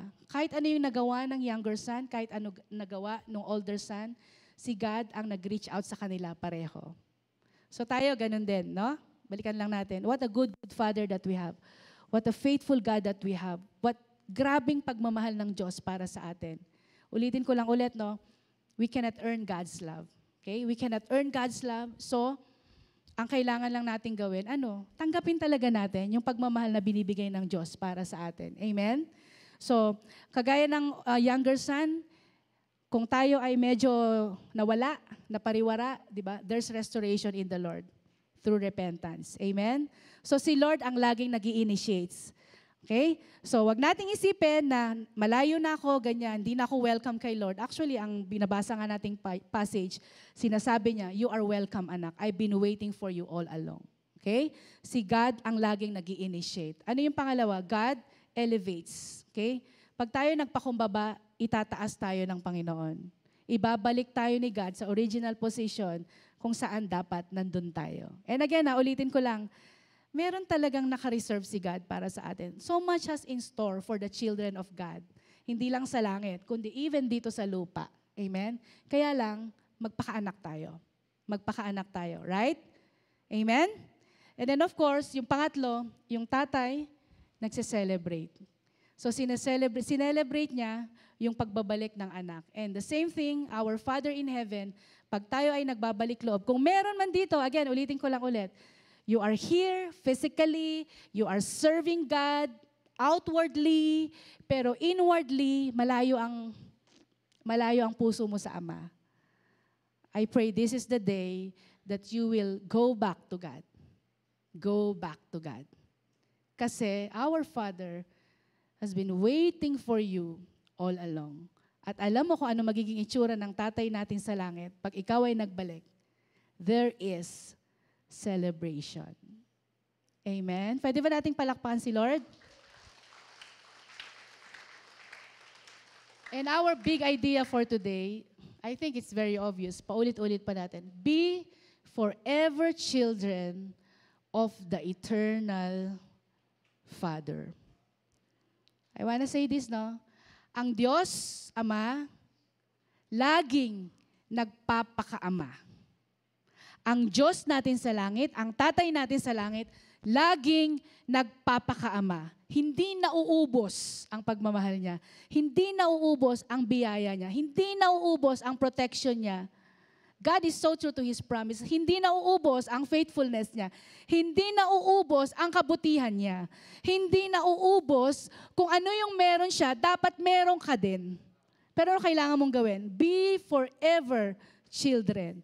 Magpakaanak ka. Ang Diyos laging nagpapakaama, kaya ikaw magpakaanak ka. Amen? Sige, let's just bow down our hearts and head and let's pray as I call on the worship team. Thank you, Lord. Thank you, Lord. Thank you, God. Panginoon, salamat po. Salamat sa salita mo, sa pagpapaalala sa amin, yung kayo, Panginoong Diyos, bilang Ama namin. Naggrabe talaga yung love mo, it's unconditional. There is nothing, church, na ulitin ko lang ulit, there is nothing that we can do and that we have done para mahalin tayo ng Lord. Gusto ko tanggapin mo lang yan ngayon. Whether you are matagal na Christian or bago ka pa lang, tanggapin mo, no? Just receive the love of the Father. Just receive the love of God. Stop trying to, alam mo yun, yung kagaya ng older brother. Yung gawa ng gawa. Stop trying to do things. Alam mo yun, para lang, yung quote-unquote, parang yung righteousness mo, ma-please mo yung tatay natin sa langit, di ba? Wala pa tayong ginagawa, mga kapatid. Minahal na tayo ng Diyos. Amen? Are you thankful? Wala pa tayong ginagawa. Minahal na tayo ng Diyos. While we were yet sinners, Christ died for us. Pinadala ng Diyos ang kanyang anak na bugtong para tayo ay iligtas. Napakabuting Diyos na meron tayo. Napakadakila. Right now, I just want you to just receive the love of God.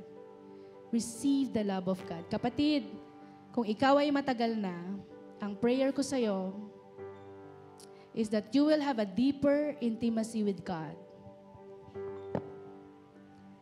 At kapag na-deepen yung intimacy na yan, mas mamahalin mo ang Diyos. Mas ide-declare mo ang Diyos, ang kabutihan ng Diyos, ang kapangyarihan ng Diyos, ang faithfulness ng Diyos sa buhay mo.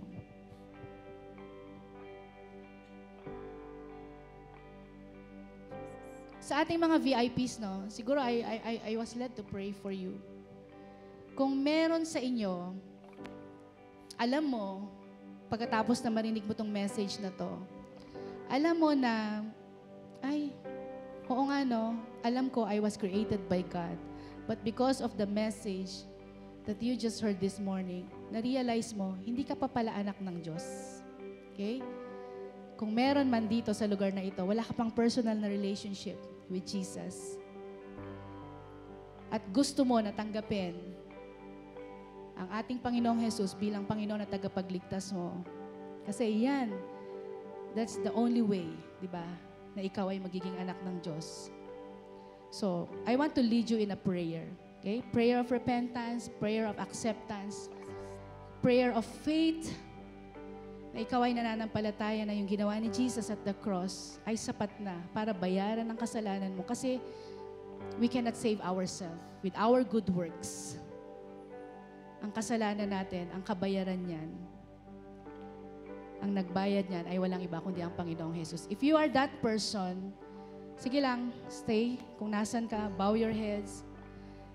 I want you to pray something like this. Lord Jesus, thank you for your love. Thank you for dying at the cross for me. I admit that I am a sinner and I cannot save myself. I believe in faith that what you have done, Jesus, at the cross is enough to pay the penalty of my sins, past, present, and future. I confess, Jesus, that I need you in my life. And I acknowledge that you alone can save me. I accept you, Lord, beginning today as my Lord and Savior. I surrender my life to you. Make me the person that you want me to be. Amen.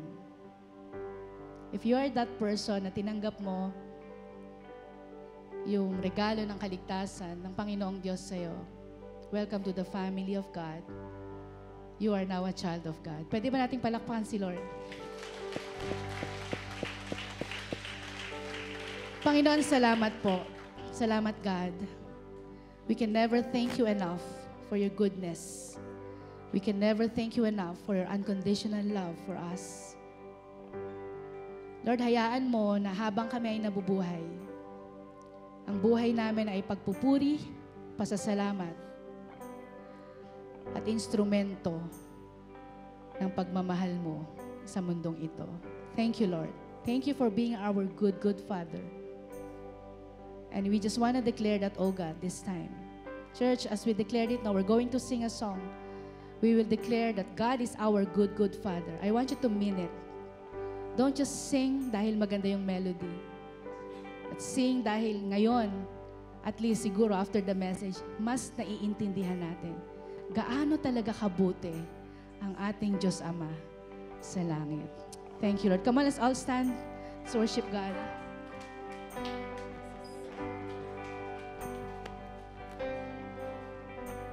Oh, I've heard 1,000 stories of what they think you're like, but I've heard the tender whispers of love in the dead of night, and you tell me that you're pleased and that I'm never alone.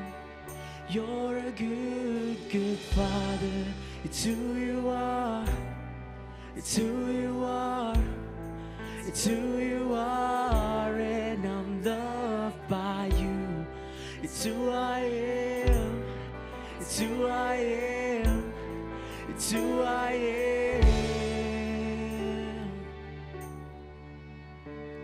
Oh, I've seen many searching for answers far and wide, but I know we're all searching for answers only you provide, 'cause you know just what we need before we say a word. You're a good, good Father. It's who you are. It's who you are. It's who you are, and I'm loved by you. It's who I am. It's who I am. It's who I am. You're a good, good Father. It's who you are. It's who you are. It's who you are, and I'm loved by you. It's who I am. It's who I am. It's who I am. You are perfect in all of your ways. You are perfect in all of your ways. You are perfect in all of your ways to us. You are perfect in all of your ways. You are perfect in all of your ways. You are perfect in all of your ways to us. 'Cause you are perfect in all of your ways. You are perfect in all of your ways. Yes, you are. You are perfect in all of your ways to us. Let's sing. You are perfect in all of your ways. You are perfect in all of your ways. You are perfect in all of your ways to us. For the last time we sing. You are perfect in all of your ways. You are perfect in all of your ways. Perfect in all of your ways to us. To us. Thank you, Lord. Amen. Thank you, Lord. You are perfect in all of your ways. No, there is this song, no, I forgot yung title. When it seems hard and we don't understand, let us trust the Father's heart, something like that, no. So, I don't know kung may mga, syempre si God, tatay natin, alam niya eh. He knows us individually, personally. I'm sure yan, lahat tayo bilang mga anak, iba-iba tayo ng sitwasyon, di ba? Pero kung may mga sitwasyon tayo na mahirap, di natin maintindihan, this is a message for us na pagkatiwalaan natin ang tatay natin sa langit. Let us trust the Father's heart kasi kahit kailan, hindi niya tayo ipapahamak. Kahit kailan, yung ibibigay niya sa atin, yung mga sagot niya sa panalangin natin, yun ay palagi para sa kabutihan natin. For His glory, for His purposes. Amen? Lord, maraming salamat po, Panginoon. Thank you for reminding us today. Bilang Father namin, oh God, grabe yung puso mo. Grabe yung puso mo sa amin, Lord. Sobrang hindi maikakaila. It's undeniable. Undeniable talaga yung love mo, hindi maikakaila yung puso mo sa amin. Many times we fail, many times we hurt you, we offended you, Lord. At habang kami nabubuhay, hindi naman kami perfect eh. There will be times masasaktan ka namin, Panginoon. Pero God, your love remains. You remain to be our Father in heaven, and you will never change. You are our eternal Father. Palagi kang nagpapakaama at magpapakaama sa amin. So Lord, I pray and declare, beginning today with this reminder, O God, kahit paulit-ulit naman, Lord, teach us, God, to have that spirit of sons and daughters. Palagi po kaming magpakaanak sa inyo, to be forever children of the eternal Father. Hindi ka nagbabago, Panginoon, kahit kailan. You are the same yesterday, today, and forever. Lord, siguro kung there's something wrong, if there's something na hindi maganda sa relationship natin, church, no, yung relationship natin kay God, it's not about God. Palaging tayo yon. Palaging tayo yon. And let us always remember na, yun nga, if we know that we offended God, let us always go back to Him. Kasi hindi naman nagbabago yung love niya eh. Hindi naman siya nawawala. Patuloy tayo magpakaanak. Salamat, Panginoon. Lord, I cancel yung spirit of slavery, self-sufficiency, self-righteousness. Lord, yung swiftness, Lord God, in our hearts, in our lives. And help us continually to understand what kind of Father you are to us, Lord. Call us deeper, in a deeper intimacy with you. Yun ang pagtawag ng Lord sa atin, church, no? Tinatawag tayo talaga ng God eh, to have a deeper intimacy with Him. And that deeper intimacy with Him will lead us to loving Him. Thank you, Lord. Thank you, Lord. Thank you for this time, Panginoon. Patuloy na yung dineclare namin earlier, God, yung seed of your word that was planted today will multiply in our lives, 30, 60, hundreds, and even more. That, Lord, talagang kayo po ay makikita sa buhay namin, and we will be an instrument of you, O God, to spread your love to many others who are lost, who are dead. Kasi, Panginoon, gusto ka naming pasayahin. We want to be part of that. We want to put smile in your face, O God. So help us. Be gracious to us, Lord. Salamat po, Panginoon. Thank you, Lord. Thank you for bringing this burden into our hearts. And I pray, Lord, patuloy na kung meron man kaming isang goal, kung meron man kaming isang one thing in our life, that is to love you, to honor you, to worship you, to please you all the days of our lives. Thank you, Lord. Thank you for everything that you have done today. At ngayon po, Panginoon, we just want to maingat namin na binibigay ang lahat ng papuri, pasasalamat sa iyo lamang, Panginoong Jesus, Panginoong Diyos, at Diyos na banal na Espiritu. Salamat po. Thank you for this time. Thank you for this time. We love you, God. Thank you for loving us first. All the glory, all the honor, all the praises, they are yours alone. In Jesus' name. Amen and amen. Thank you, Lord. Thank you, Lord. We praise God. Praise God. Sige, palakpakan pa natin ng Lord ng mas malakas pa. Thank you, God. God bless po sa mga huddle. Okay.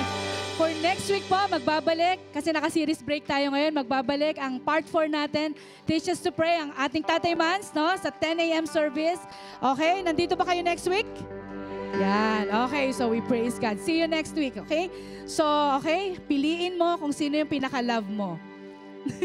Pinaka-love, yung katabi mo, si Jesus. Okay, sige, kung sino yung katabi mo, congratulate natin sila. Okay, 1, 2, 3, go. Congratulations.